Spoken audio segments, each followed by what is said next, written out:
Hey, I'm Hypermobile, and if you're listening to this, I'm guessing you might be too.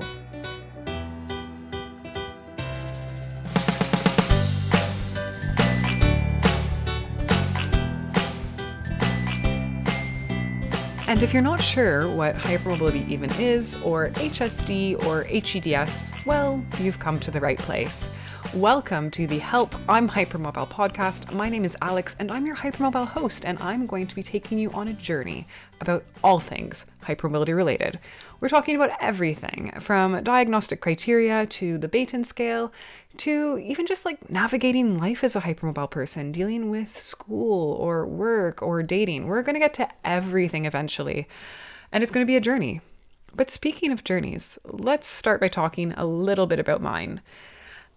I haven't talked much yet about myself because my body isn't your body, and it's been really important for me to keep the focus on this community and my patient population and not just my individual experience. But today I'm going to share a little bit about who I am, what I do, and how I got to working as an osteopath with hypermobile patients. Despite my Canadian accent, I'm a UK registered osteopath. My clinic office is in Marylebone in London, and I specialize in working with patients with HSD, HEDS, and other disorders, diseases, and clinical presentations involving hypermobile connective tissue. I do want to stress I also work with patients remotely all over the world, so it's been really interesting getting to learn about different medical systems and different issues people, or I should say hypermobile people, face all over the world.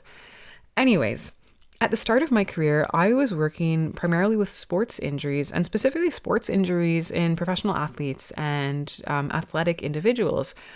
However, I started to notice a pattern, and I was getting more and more referrals to me of patients who had particularly complex or chronic or what were deemed to be treatment-resistant injuries. And I eventually noticed that these people seemed to have something in common, which was a degree of hypermobile connective tissue affecting their presentation. Of course, there are other reasons why injuries can be complex or chronic or treatment resistant, but this was something which started to become a bigger component of my clinical work. In terms of my education, because this does really affect my clinical approach quite a bit, actually, because my education's been a bit different than most osteopaths. I've done 2 4-year university degrees. My first degree was in Canada at the University of Western Ontario, and it was an English language and literature degree. And my primary area of interest was 20th century British and Irish lit, if there are any big English literature enthusiasts out there. Unfortunately, my mum was diagnosed with triple-negative breast cancer in the second year of my degree. This was a huge deal for me, of course, and it started to affect things like what electives I chose. So I was debating maybe going into medicine or a healthcare-related field, and I started to choose science courses for my electives. So for all my UK listeners, I do want to stress the North American university degree system is very different. You often will have, especially in an undergraduate degree, the ability to take a wide variety of courses, and I just started to choose courses like physiology and biology because I wanted to understand the human body better. I personally had always had some weird health issues, and we'll talk more in detail about my journey another day because it is a long story. My health started to decline after my mum died, which was about 4 months after my first degree ended. I was unwell and brokenhearted, and I went traveling a little bit, and I eventually ended up moving to the UK. Around this time, I had some treatment on a shoulder injury, and I had previously had physiotherapy and different types of manual therapy treatment, but I had found that it had made my symptoms worse, not better, and it had seemed like the whole manual therapy field seemed very pointless to me at that time, which I find quite funny given that now I am technically a manual therapist. However, the treatment that I had on my shoulder this time led to some improvement. It didn't fix it, but it demonstrated to me that it was, in theory, fixable maybe, but improvable certainly. So this started to give me hope that I maybe didn't have to have shoulder pain all the time. And if you've seen some of my content on social media, I tell the story about how I was trying to explain to all the manual therapists I was seeing at the time that my shoulder felt quote unquote like homeless. I didn't know how to say stable or unstable, so I was saying it felt homeless because it didn't feel settled. Anyways, we'll talk again about hypermobile patients and language and communication and feelings another time. But anyways, I started to realize I could fix some things that were going on in my body, and I started to try to do that in conjunction with my osteopathy degree. So it was really interesting because I was learning all of these things, and in my spare time, I was trying to find ways to make myself feel better. I did my osteopathy degree in the UK. It was technically a master's in osteopathy. And today I continue to work as a UK registered osteopath from my clinic office in London, as well as online with patients.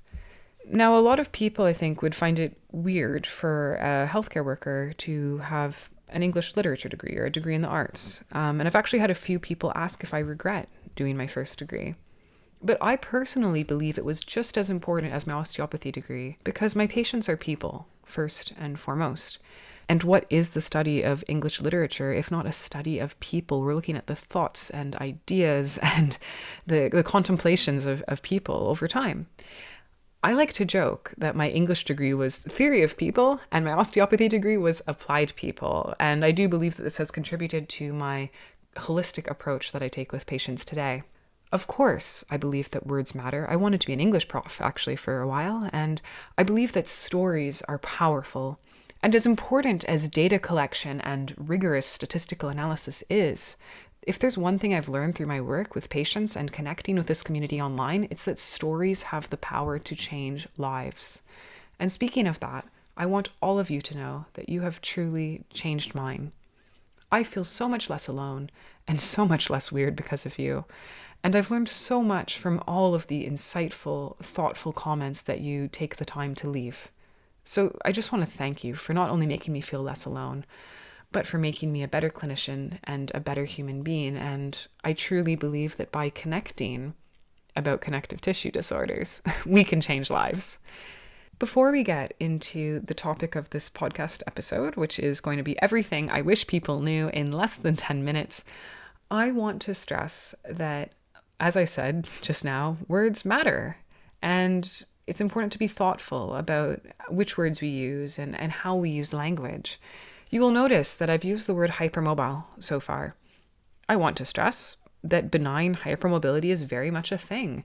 A significant percentage of the population is hypermobile to some extent, and not all of that percentage has HEDS or HSD. The reason that I use the word hypermobile instead of something like suspected/diagnosed HEDS/HSD is not only because that it would be quite the mouthful, it's because it's essential. It's key to remember that a diagnosis is a privilege. There are going to be people all over the world who cannot access a diagnosis. It could be because of monetary restrictions. It could be because of different cultural issues. It could be because of their inability to access even basic medical care in some countries, okay? So it's key to remember that a diagnosis is a privilege, and that's why I use the word hypermobile. However, there are people who are hypermobile who do not have HEDS and HSD, and there are also people who are hypermobile who have another connective tissue disorder or disease that is not HEDS or HSD. So we're using this term because it's inclusive, it covers everyone, but I don't want you to think that just because you have one mildly hypermobile joint, that means that you necessarily have a disease or a disorder going on, okay? And this is why good medical management and appropriate medical investigation is so important for all of these issues, okay?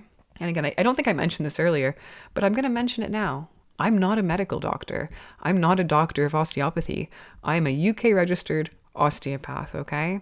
So as always, if you ever hear anything on this podcast which makes you concerned about anything going on in your body, please seek out appropriate medical advice from a trusted, qualified healthcare provider, okay?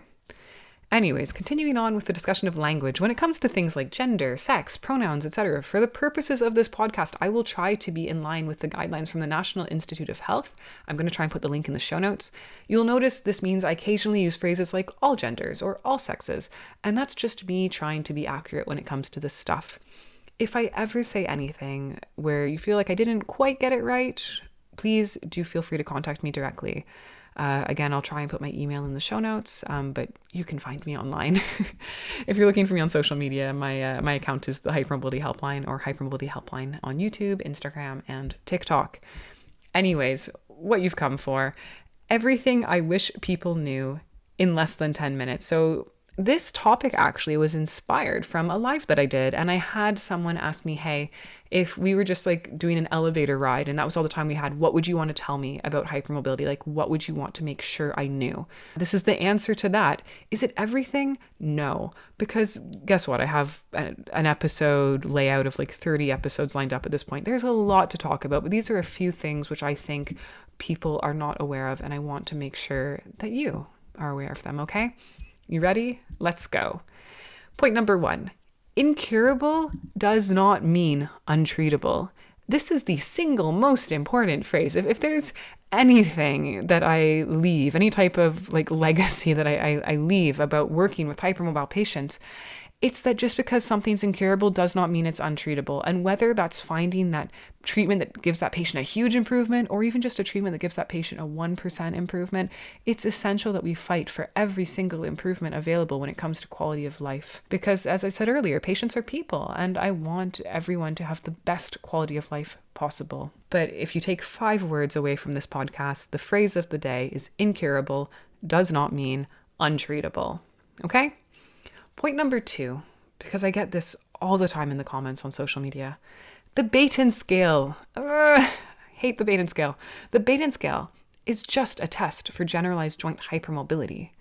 It is not a diagnostic assessment for HEDS or HSD. It is a tool, it's a measurement that can be used to contribute to the understanding of a patient's hypermobility. But that's all it is. It's certainly not perfect, and I would say it's actually potentially a bit flawed, and we'll talk about that more. We will do a whole episode on the Baden scale, but if you're one of those patients and you spoke with a healthcare provider and they did a Baden scale and you failed it, but you're not feeling well, and you keep seeing my content, or you keep, having things that make you think you might be hypermobile, please remember that the Baden scale is simply one way of looking at hypermobility in a patient, and it is no way diagnostic, okay? Now, point number 3. Hypermobile connective tissue affects multiple systems throughout your body, including your gastrointestinal system, your cardiovascular system, your immune system, and your neurological system, and more systems. It affects almost everything in your body in some way or another. This is because connective tissue, as per the name, connects things. And if we look at, just in a very simple way, a structure like a peripheral nerve, so you may have heard of your median nerve or the very famous sciatic nerve. Nerves are connective tissue structures almost as much as they're neurological structures. A peripheral nerve has a wrapping of connective tissue. So again, I don't know why we're not talking about connective tissue when we're seeing patients who are having some issues going on with their nerves. It's something that really, really we need to talk about more. But always remember that hypermobile connective tissue diseases, disorders, conditions, whatever, they're not just a muscle and joint thing. They are a multisystemic thing, which affects, unfortunately, every patient in different ways, and this is partly why they are often missed. Anyways, moving on. You will hear me talk a lot about scar tissue and inflammation. This is kind of the lens through which I view most of my clinical rationale. If I'm suggesting a treatment intervention, it's either to address a change in the tissue, which I believe to be related to fibrosis, which is the technical term for scar tissue, or to a dysregulated inflammatory process. And for me, these two physiological processes are kind of at the root cause of why hypermobile people are in pain. So anyways, on that note, point number 4 is that scar tissue will never disappear. It's important to understand that scar tissue forms as a consequence of injury sometimes, and that scar tissue is like gristle in a cheap piece of steak. It's hard, and it behaves mechanically differently to the surrounding tissue around it. And in hypermobile patients, that surrounding tissue, that uninjured tissue that surrounds the scar, is actually hypermobile tissue. So we have the very stretchy uninjured tissue and the stiff injured tissue, that stiff scar tissue. And we'll talk more about mechanisms of re-injury and chronic injury another day, but it's the relationship between that scar tissue and the uninjured tissue, which in my opinion creates conditions which allow this chronic injury to occur. Now, that being said, although scar tissue will never disappear, it can't magically be reabsorbed by the body at this point in time, scar tissue can be improved. We can have scar tissue that is more functional or less functional. And what we want ideally, especially in hypermobile patients, is scar tissue that can tolerate mechanical loading without resulting in a re-injury. But what we want is just to make those sites of injury function as well as they possibly can. And again, I promise I will do episodes explaining my thoughts and my approach and how I achieve that with patients that I work with. Now, point number 6, muscle mass is the only quote unquote out that I know of. So sometimes you will see these patients, and you may have come across like some stories online, or maybe you know someone who have this magical improvement, and it's just incredible because they were really unwell and now they seem to be absolutely fine, and they're like just going out and doing everything and have a significantly improved quality of life. This is because in order to stabilize a hypermobile joint, so if we have someone with really hypermobile shoulders, to use myself as an example, you have to help that patient build their own braces. And by braces, I mean muscle mass. Muscle mass around a joint helps to keep it stable. It helps to tighten it up. And I have to say, like, I used to feel really self-conscious about my shoulders. They're pretty big, they're pretty muscular.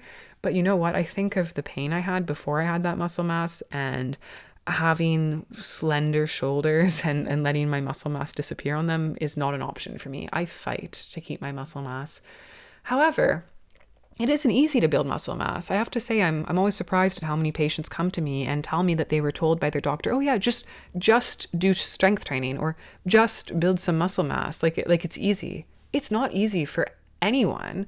And it's incredibly hard for hypermobile patients. Building muscle mass while avoiding injury when you're hypermobile is so hard. Okay. So if you've had a hard time with that, I want you to understand that I'm not surprised. Okay.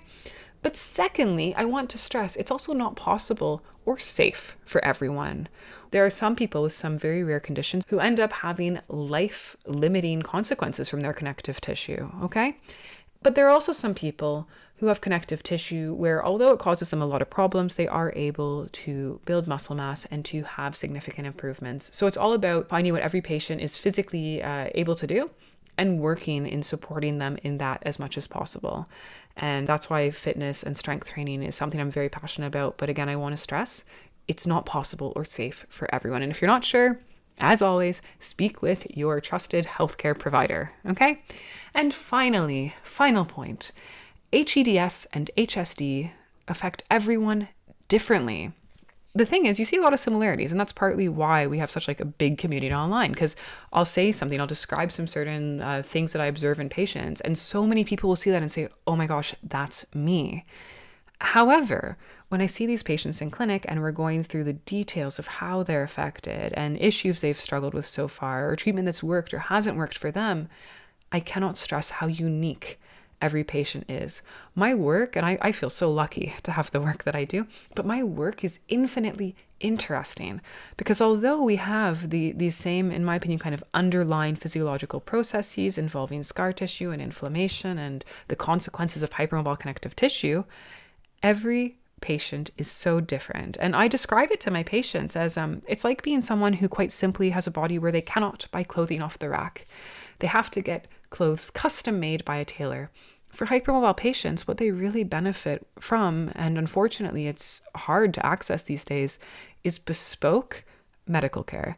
They benefit from truly patient-centered, truly individualized care because their bodies are all just so different and so unique, even though there are a lot of similarities. And this is why I use the analogy of variations in a theme. So I'm a classically trained pianist. I don't know if any of you out there play piano, but you may have heard Mozart's Twinkle, Twinkle, Little Star. And I believe that Mozart actually wrote 12 variations on that theme. Now, they all sound very different, but if you play any one of those variations to someone, they're going to say, oh, that sounds like Twinkle, Twinkle, Little Star. And that's how I view my hypermobile patients. They are same, but different, and they are variations on a theme.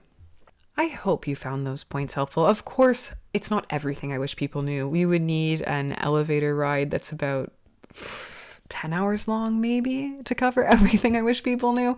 But those are just a few points and to give you kind of an idea of some of the topics that we'll be talking about and what you can kind of expect from Help, I'm Hypermobile. Now, in terms of other future plans, I'm so excited to tell you about my Hypermobility HQ private membership. So Hypermobility HQ is a private membership community that gives the scientifically minded hypermobile person a non-judgmental place to share thoughts, strategies, and experiences on how to navigate life in a hypermobile body. I compare a lot of my work with patients to almost being like a compass, like just figuring out how on earth do I like I said, navigate life? How do I get through all this stuff? How do I make progress? I have this weird thing going on. Has anyone else ever experienced this?